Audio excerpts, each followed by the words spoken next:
Give you a quality audio. Welcome, Thomas.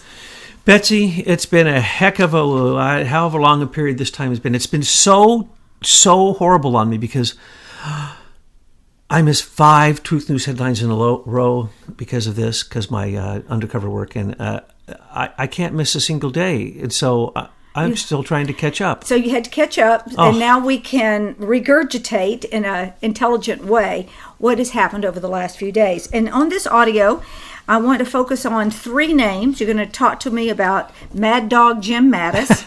We're going to look at George Papadopoulos and also what's going on with James Baker. Plus, at the end, I have a question that Jackie asked, and I want to make sure that you get it fresh. I'm not telling you what the question is. So, out the gate, Mad Dog Mattis.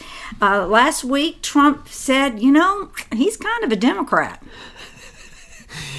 He got the guy who was going to squish ISIS. Now, the reason he may be leaving is because, just like everybody said, why are you getting this mad dog? Now, remember, ISIS is cropping up here and there. ISIS cropped up again in Syria. Mad Dog, and then Mad Dog hasn't really helped out much in Syria. But when Trump hired him, he said, I want you to annihilate ISIS. And Mad Dog is someone who loves killing people. I mean this. Take a look. Listen to him. He believes that he is really chosen to be the one to kill whoever the president says is an enemy. And that included what Obama said was an enemy. Anybody designated an enemy, Mad Dog was happy to kill them. But what if those enemies are being funded by the United States and the CIA? Wouldn't the way to take them down be not be bullets and bombs, but be through their financial transactions? Mad Dog, just like General Kelly and all of them, knew that Obama was giving $1 billion a year to ISIS just in Syria alone. So, yes, you see, that's why people were so mad. Why did you get this crazy killer? I mean, this is worse than a serial killer. He'd be a mass murderer if given 1/2 of a chance to do so. Trump has had to rein him in the entire time, and I'm going to get into that a little bit more, but let's just say this. Mad Dog Mattis was a useful idiot who is a ruthless killer, and we needed one to step up because Obama had decimated all aspects of our military.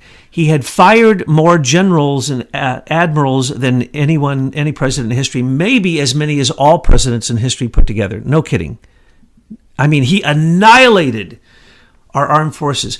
And people quit and people left, and he would, as you know, didn't give them the money. We didn't have equipment to do things to even win the wars that he was fighting, right?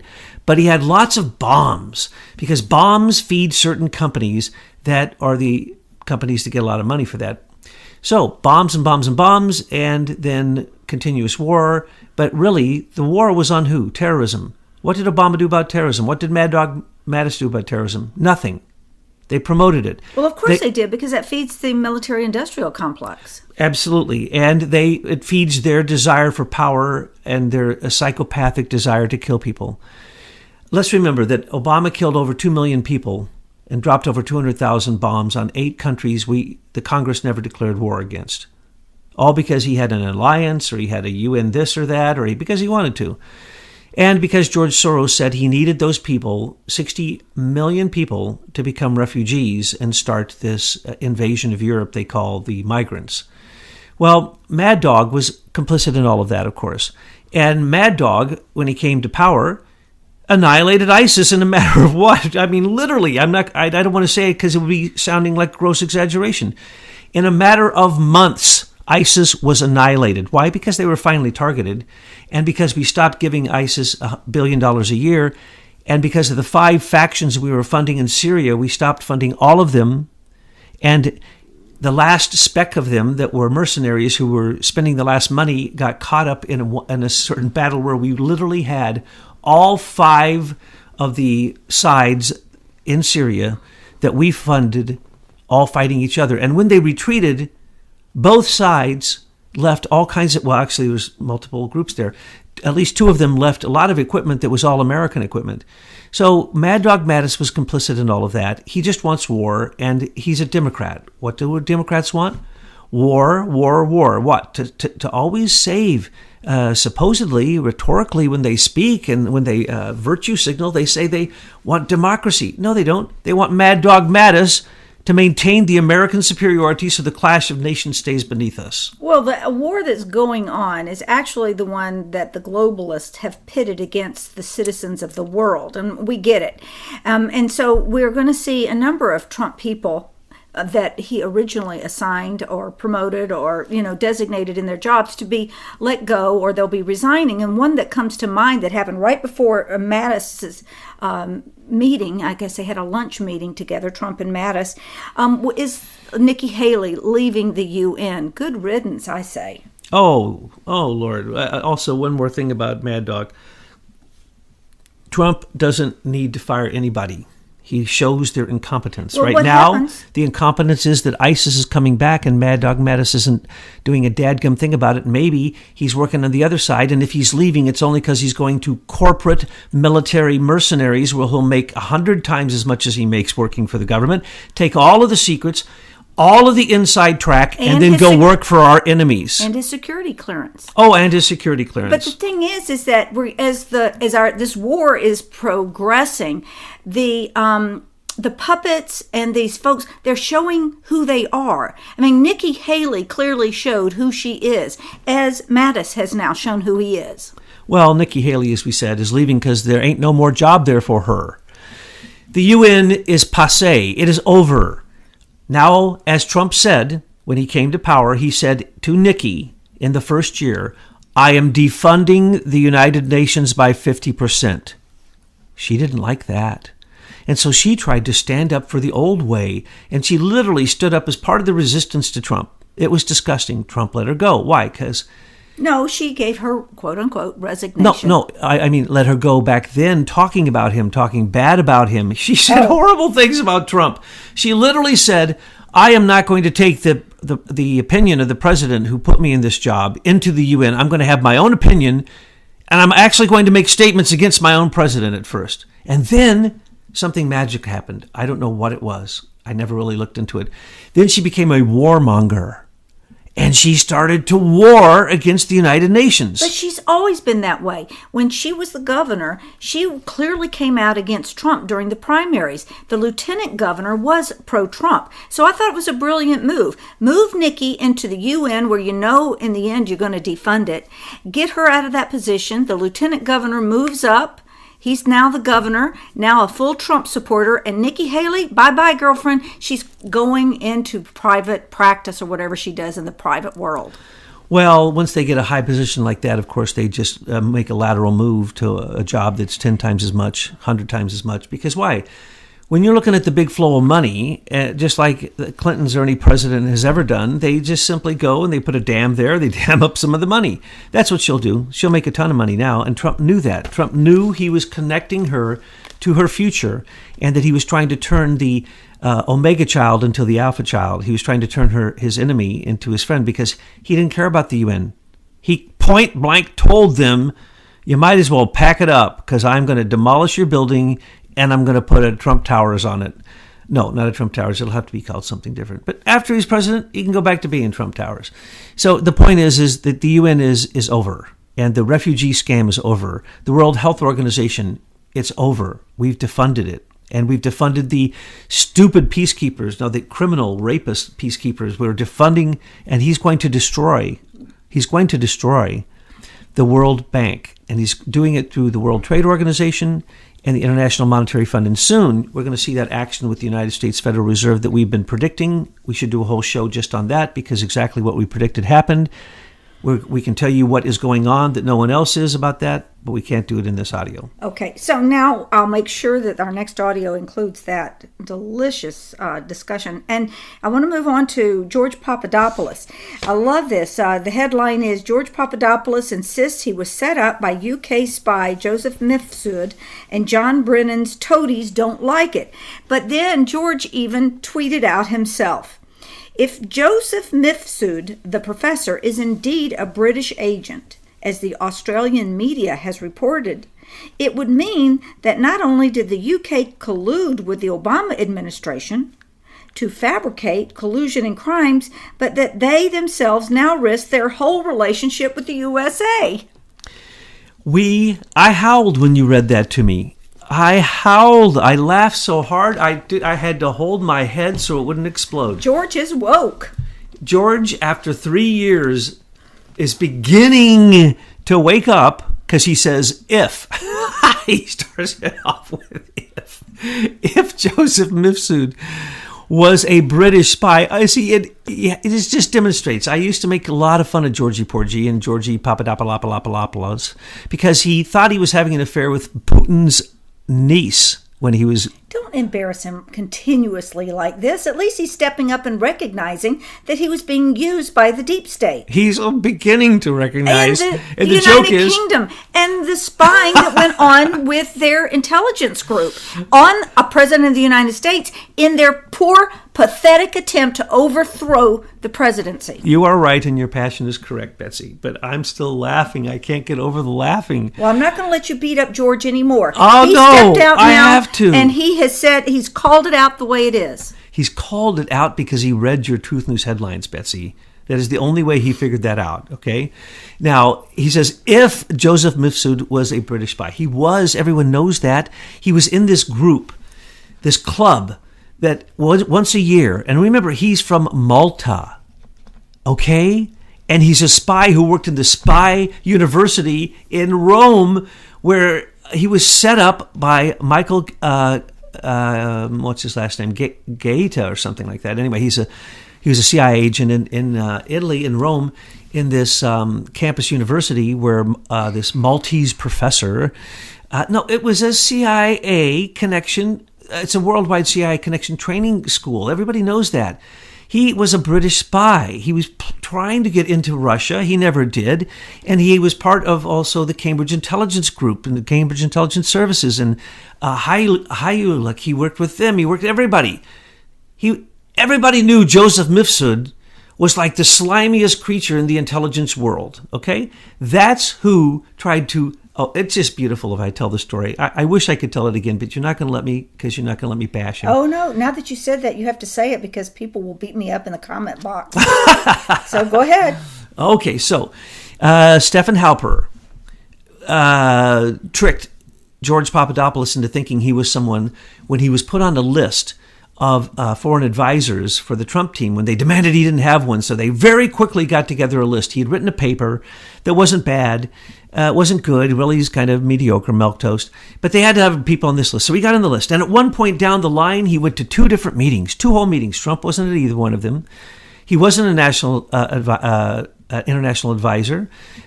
He was simply a guy who they talked with a couple times, twice, literally. But in England, an entire British movement involving Australians, Alexander Downer, a high commissioner.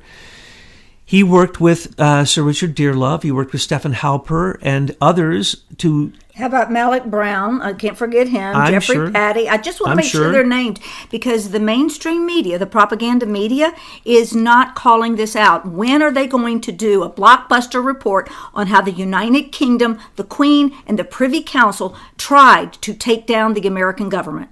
I'm glad you're going there because I'm not there yet. And that's really the big important point. I know, but that is where the there is. That is the big important point. And why is it taking so freaking long for them to get their act together? I watched Leslie Stahl the other day doing her 60-minute interview with Trump. She's a rabid woman. They are trying desperately to take him down. Everything. They put everything on the line. The Five Eyes informal agreement of intelligence exchange, which includes Australia and Britain, of course, Canada, New Zealand, and us.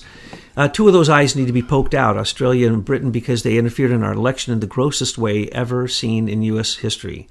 Now, Christopher Steele was their agent through Orbis Business International and his partner, two people in this company. But they got all their information from us, from our FBI, from the Obama administration, directly from the White House, Susan Rice, all of them, Loretta Lynch. They're all completely complicit in giving information and creating the Trump-Russian dossier, as it's called, the fallacious, ridiculous, salacious, unverified piece of garbage that if you read it, you'd laugh. And that was, of course, now we found out that James Baker says, yes, James Baker's rolled over, and it's proven now from his testimony that this was a weaponization working directly for Hillary. Okay, for those who might have just dropped in on our audios for one of the first time, quickly, who is James Baker?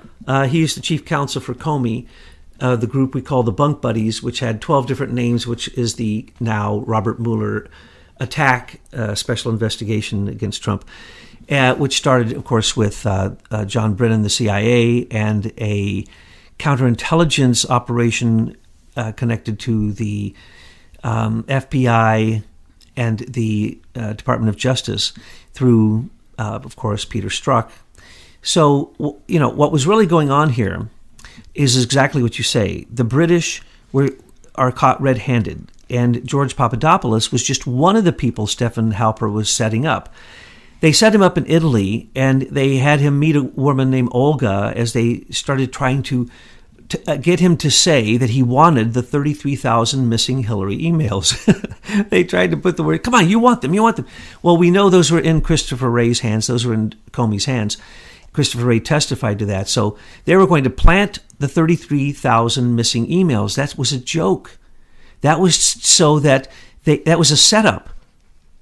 We have all 33,000 emails, and we have the deleted ones. We have all of them, 780,000 of them. And they're in the FBI at this moment right now in Christopher Wray's hands. He says he has them, but they tried to set up George Papadopoulos.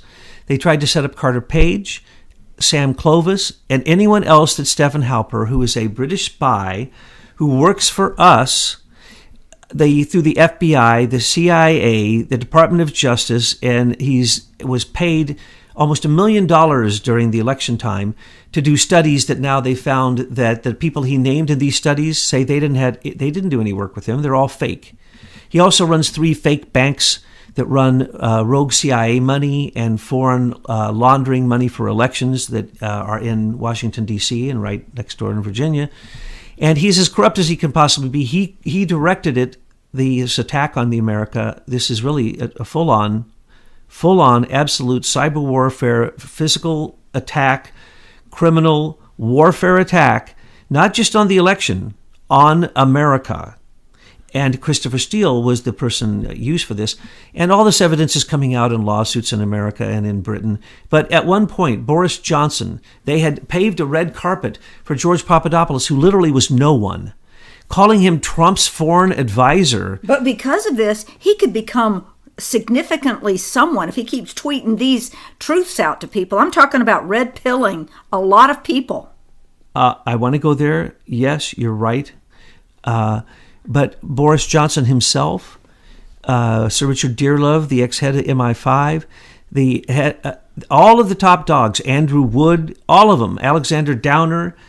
Joseph Mifsud was just the agent. And then when Joseph Mifsud couldn't get him to fall for the bait, even with Olga, the supposed niece of Putin, and the $4.5 billion deal that's mentioned in the Russian dossier that says that George Papadopoulos was going to get, Carter Page was going to get $4.5 billion. Papadopoulos is going to have sex with Putin's daughter, niece. And then when that didn't work, Stephen Halper offered up his own secretary, who George Papadopoulos had an affair with. Okay, this is how absurd it is. And in the British papers, all this was talked about continuously. And then later, the setup on Donald Trump Jr. at the Trump Towers was done by Robert Hannigan, the head of their equivalent to our NSA, their head of their Secret Service, their cyber warfare unit, what they call the General Communications Headquarters, came to Fort Meade, Maryland, and through the Five Eyes informal agreement spied on Trump during the election, using British eyes to spy. I mean, this is disgusting. Now, going back to George Papadopoulos, he is just beginning to wake up, and you're right. If he really woke up, now remember, they set him up in July of 2016. They didn't even interview him. They had an informal interview with him in January of 2017, and then they didn't actually pick him up. They left this entire investigation open so they could spy on Trump with George Papadopoulos with this fake frame-up. All the way, this is unbelievable, from July of 2016 they didn't actually pick him up and interview him until 1 year later.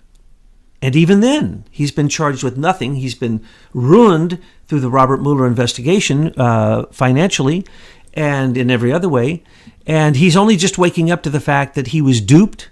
He was framed. He thought they actually made agencies, international agencies, which then they gave him the position of running so that he would have all these names and accolades. So when they took him down with the 33,000 missing Hillary emails that they were going to say the Russians gave to him, then the whole Russian dossier falls into place, doesn't it? Well, it never fell into place because George never went for the bait. Now, George, if you're listening to us, if a friend has passed you this audio, make sure to contact us because Douglas Gabriel would love to have an interview with you, and we'll make sure that people know your side of the story, something the mainstream media is not so keen to tell.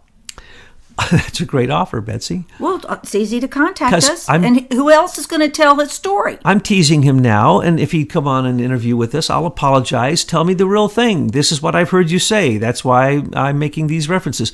I didn't make this stuff up. I heard him say it. He was said this in being public. used. I think he was being used by the system. Oh, he was completely what they call a useful idiot in intelligence operations, counterintelligence. Well, then maybe Carter Page would like to give you a call, too.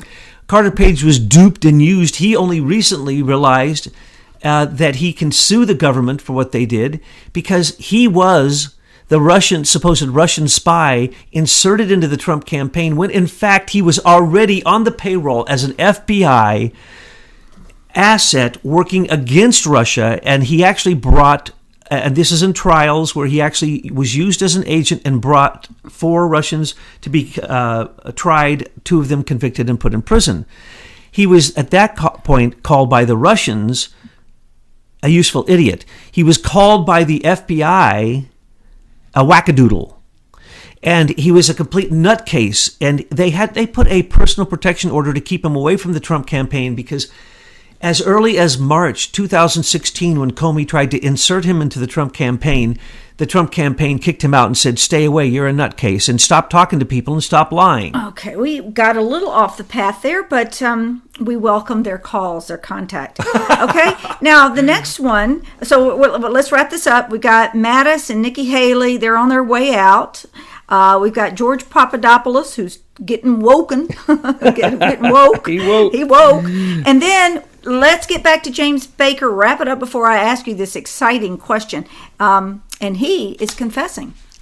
James Baker is one of the most disgusting lawyers on the face of the earth. He is Comey's bunk buddy.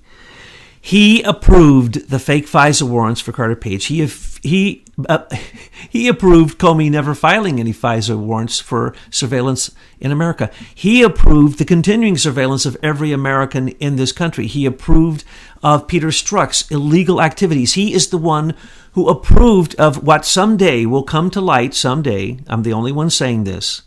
National security letters written by Peter Strzok is what drove this whole thing. And I told you from the beginning that those FISA warrants weren't even necessary. And now we find out they were applied for, but there were no hearings. That's why Rod Rosenstein isn't so worried when he said that he signed it because there was no hearing. We now know that. Who is saying these things besides us, Betsy? Nobody. It's disturbing. Now, what we're going to tell you now, we already told you.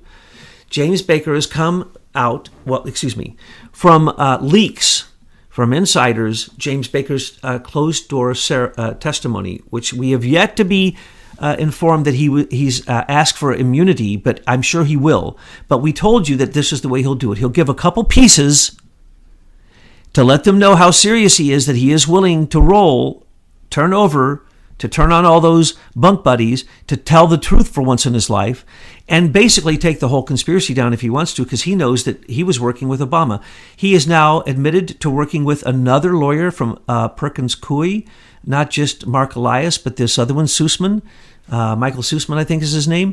But that is the 100% proof we've been waiting for, because we knew that the DNC paid Perkins Coie to pay Fusion to do what should be illegal. This is just lawyers hiding behind lawyers doing criminal activities for the Democratic Party, okay? And particularly John Podesta and Hillary Clinton, Donna Brazile, and the Debbie Weissman Schultz and the other ones who are the officials, their criminals can be their what they call their hacked emails and messages in the hacked DNC server. It wasn't hacked; it was a breach. Those, if you look at them, it shows their criminality 100%. Just by those, they should be convicted. So, what is really going on with James Baker? He gave him a little taste, and now they're going to have to give him immunity to get the rest. So what are the tastes that we've been given? He testified in the Andrew McCabe grand jury, not investigation, considering his lack of candor, what is really lies and perjury, but they're calling lack of candor so he can get out of it. And he didn't roll over. And everybody said James Baker rolled over during that. No, I didn't think so, and I predicted that he wasn't going to roll over in that. That's not big enough. They weren't asking the right questions there. So when he was asked behind closed doors and they asked all the right questions, he gave them certain answers. But he also didn't give them other answers. So the next time that you hear that he's going to be, again, questioned, it's going to be with 100% immunity. So right now there's probably an immunity deal going. So he revealed the direct connection we have been wanting from the FBI and the Peter Strzok attempt to basically meddle in the election and impeach Trump, and then now just simply overthrow Trump with a coup d'etat, which is still going on with Robert Mueller. That's what James Baker can now testify to if he gets immunity. And the connection to the Democratic National Committee, that this was a conspiracy, that's it. He is the linchpin in the conspiracy. And once that it happens, we can take this back all the way to Britain. And there's no stopping because we've connected the dots. We're just waiting for that one domino to fall. And then we're going to press it all the way. And the domino is probably Rat Rodenstein, because Rat Rodenstein said he was just kidding when he said he was going to put a wire on himself and go in and trick Trump and then try to use that to convince, which he had already started on. That's why Nikki Haley is one of the first to jump ship, because she doesn't want to be questioned while she's still an employee, because then she'd be fired, and it'd be embarrassing, because when you just keep pleading the fifth when you're an employee responsible and you're supposed to answer questions to an inspector general and you don't, you usually get in a little trouble, or you start to wonder if you're going to have a job. Well, her timing was very interesting in her resignation, because it was, these questions to Rod Rosenstein earlier in that week about whether she was involved in this wiring thing and trying to use the 25th Amendment to remove Trump. And she said no. But I tell you, Thomas, a year ago, I was hearing rumblings in the internet that she was involved. Well, she certainly was involved, because Rat Rodenstein and the FBI have dirt on her. She's a very mean, awful person. She didn't get to where she's at without doing a lot of dirty stuff. She didn't get and stay there, and now she's going to go out into public life and make a fortune, having been a government employee who can now bring... not. Oh, I suspect that she's going to make a whole lot of money wherever she's going, or she'll have to go to a higher position than she was given, which is extraordinarily unlikely, because Trump has never liked her. He put I her don't there. think so. Not on Trump's watch. But let's move on. No, I can't move on. James Baker is saying that Rod Rosenstein, he says he absolutely knows for a fact that Rod Rosenstein was serious and that was a conspiracy and that he was going to do it, but he was told not to. Okay, holy moly. Can I just say it? That is the domino. Can I just say it? Please. Rod Rosenstein is Trump's bitch. Oh, at this point, you're going to see nothing more happen with the Mueller investigation. Mark my words. Unless it's already been in process. There will be no new actions taken, because Rod Rosenstein is going to have to step down. He's already suggested that he would step down 5 times, and Trump isn't going to let him. Trump isn't going to fire him. Trump is going to make him keep exposing himself. Yeah. And Trump why? owns him. We want him in office so that we don't have to sue him in a civil suit. We can just simply take him down for treason and sedition because he has violated the oaths of his office. And he continues to do it every day. As long as he sits in that office, he's digging himself deeper in his own drama. The conspiracy goes on. If he doesn't immediately, because of what he has done, resign, admit he's guilty, and close the special investigation, which is illegal from the beginning, and don't get me started on that, then he is going to be toast down the line, and probably then his wife, Lisa Barsumian, who is as just as corrupt as he is, it's going to start to bleed over into her too. Now, Rat Rodenstein has been part of the evil cabal with Hillary Clinton and James Chandler and Bill Clinton. And I always say don't mention Bill because Bill's an idiot. He's got a good memory, but he smoked too much dope and snorted too much coke, as we know. Okay, yes. Stay focused. Sorry. So we always say Hillary, but we don't say Bill. But please add Bill there, because it's a team like Bonnie and Clyde. And Rodenstein was there, and Mueller was there, and Comey was there from the beginning, stealing patents, stealing everything, setting up false laws, setting up fake laws for evidentiary admissibility, all these things. If you just look at their covering up 911, covering up every single scam, those 3 or 4 lawyers were involved. And we're going to get them. We will get them. Well, what's happening now is Rodenstein has said to everybody again, he didn't do it. Well, James Baker said he did. James Baker rolls over, so do others. Yes. Everybody's going to roll. If Rat Rodenstein doesn't want to come clean now, he won't get any immunity deal. He's going to go down hard. James Baker's trying to go down soft. Remember, I told you the 2 biggest lawyers involved in this, right? John Carlin and James Baker. What did I tell you? They'll be the first to jump ship. Before they jumped ship, I predicted that they would jump ship. Why? They were the legal counsel telling these idiots they could do all this. Who do you think rewrote Comey's speech giving Hillary, who was never even considered in the midterm exam investigation? She was never even a target of that examination. There actually was no investigation. Who do you think approved all that? Who do you think wrote the language for Comey that then had to be approved by Peter Strzok, who's not a lawyer, and all of the legalese taken out that had any criminal intent or criminal insinuations? That was James Baker. James Baker was involved in writing the FISA request Title I for Carter Page. He was involved in all of it. If he turns over, which he has to, and we predicted he would probably be the one. So it's just beautiful to us because it's now only a matter of time, exactly as we told you. All right, folks. In the next few days, Michael McKibben and you're going to get together, and y'all have a lot to talk about. You're going to be talking about China and Axiom and the encryption keys that Hillary has, and some amazing details. You can't talk about that now, but we've got some great things coming. Can I say one thing about it? Yeah. His research is breathtaking. It is. It always is. His research team is amazing. And remember, these patriots work day and night for the rest of us out here so that we can get the intelligence we need to move forward, because we know we can never count on the mainstream media, including, Fox News, but you just can't. You have to get your truth from other sources, and it's on you to get that truth, because they're closing down. Did you see this? All these Facebook, Twitter accounts, all the conservative voices being shut down. There's no more free speech in America.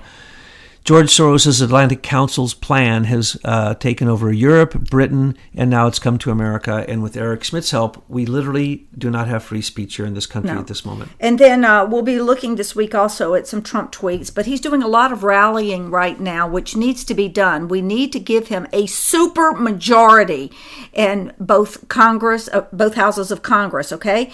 It's so important that you get out and vote these midterms. We have to overcome the Chinese spies, Mitch McConnell, who won't lower the number of votes, you see. And so we have to get new senators in there. We have to get rid of all those pathetic non-MAGA Republicans, and we have to get rid of the Democrats that are literally turned into the mobocrats. They're called mobocrats now. Mobocrats. And that's the truth, folks. Just look at the way that they always mob everything. They think that if the mob comes out and gets violent, they win. It's sick. I don't even know a name for that. Okay, you ready for your big hairy question? Oh, wait, let me get ready. Wait. Okay, now, Jackie wants to know, and all right, her sister says this, and she wants to know if it's true. Her sister says that Islam has been and is under the control of the Catholic Pope. Is this true? I told you wouldn't need to have the question beforehand. But a lot of folks do ask that. They want to know what is the relationship to I'm laughing Islam because somebody figured it out. and the Pope. What is it? Well, her sister obviously is a very bright woman. Jackie's sister, do we have her name? No, but she is a Seventh-day Adventist. Jackie's sister, you're 100% right. And for those of you who've been following us, you know that we've already said this over and over and over and over again in our articles on the Whore of Babylon, which is Francis, the Jesuit Pope of the no longer Christian Catholic Church, who has already accepted a position as the world pope, basically, when the UN closes down and moves to Kazakhstan, to the new UN city that's already been built for it, which the Pope has already sent emissaries to for their World Congress of Churches. I forget the name of it. But they have already built a building just for the Pope to come and take over all churches.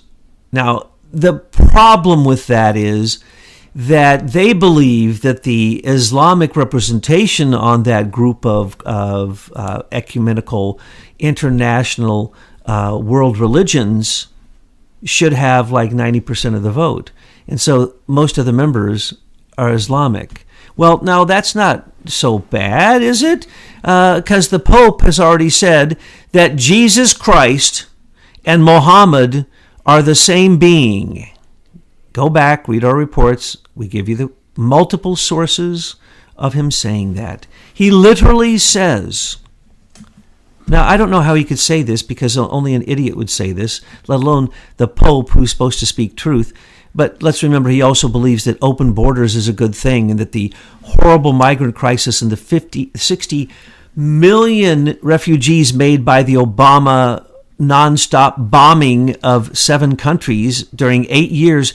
Obama was in war every day that he was the president and bombed almost every day. And if he missed a day, then he made it up on another day. So anyway, the Pope is not Catholic. The Pope is certainly leaning more towards Islam at this point because that's where the new focus of the World Council of Churches is going.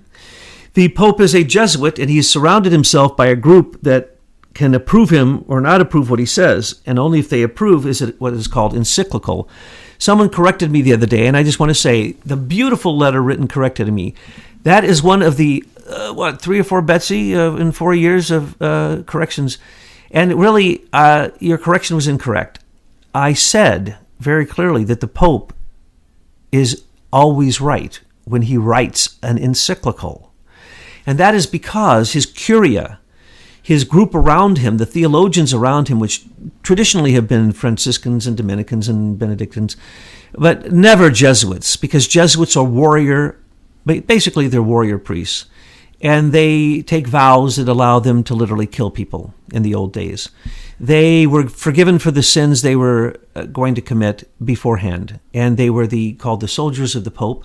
And they did whatever the Pope said, and they basically created the Vatican Bank and all the other corrupt elements of the popedom. You know this because at one time you were a Jesuit. Correct. And we predicted that this mean evil. But by the way, somebody said to me the other day, "Do you have any proof that Pope Francis was bad and that the guy he appointed as the head of the Jesuits is bad?" I said, "Yeah, they killed thousands. I mean, doesn't everyone know that this guy led which guy? The Pope and his right-hand man, his lieutenant that was in the country next to him, led the what is called liberation theology, which led to basically Maduro. It led to it leads to socialism, folks. Let's just be clear. Pope Francis is preaching socialism, which he wants to enforce with a form of fascism. And that's the reason he thinks he's in charge of the rest of the world, telling them what to do. That is simply disgusting. He's also, remember, as a Jesuit, he's an apocalyptic theologian. He wants the apocalypse to come now. He predicted it would come 2 years ago on Christmas. He's also predicted we're going to be visited by UFOs. He said that aliens have been here before and they'll come again. He's a amateur astronomer, and he really, really believes this, and he has got fairly That good shows you how reasons. far removed he is from understanding the spiritual nature of the universe, that he has UFOs and beings like this. He's just a spiritual materialist. He can't see beyond the physicality of beings. This crazy nutcase that they elected as Pope, which I don't know how that happened, except that somehow the Jesuits had already been appointed to the Curia before this evil Jesuit Pope came to power, and that might have had some political influence. But this Pope has already made predictions that are absurd. He says we're going to be visited by an alien, which will probably show that Jesus Christ was an alien, and that he'll baptize him. And that he will baptize him. Right. And as a Christian. And if he's higher than Jesus Christ, he will ask him to baptize the Pope.